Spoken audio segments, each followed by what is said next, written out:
যারা রমজান মাসের সময় মারা যান তারা কোথায় যান?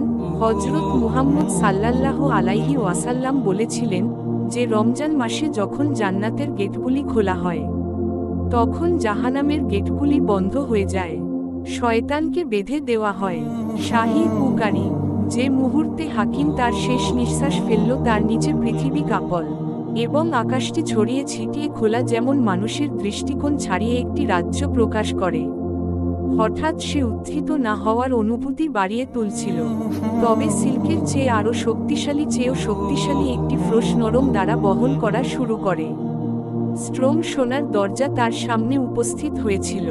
পৃথিবীর কাছে হালকা আলোতে জ্বলজ্বল করে কস্তুরী এবং জেসমিনের সুবাস বাতাসকে ভরাট করে এবং কণ্ঠস্বর সুরে কোরআনকে সুস্থ করে তুলেছিল যে তিনি কখনো শুনেছেন না তার চেয়েও উচ্চস্বরে বা নরম বলা হয় না আপনার প্রভুর ভালোকে দেওয়া এবং সূরা আল ফাজারক সন্তুষ্ট করেন।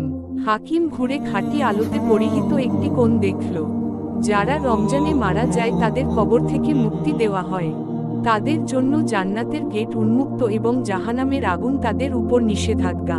ফেরেশতা তাকে একটি উজ্জ্বল প্রাসাদে নিয়ে যাওয়ার সাথে সাথে অশ্রু হাকিম চোখ ভরা এবং তিনি এগিয়ে যাওয়ার সাথে সাথে শান্তি তাকে চিরন্তন হারহীন ডিভাইন শরীক আলিঙ্গন করেছিল।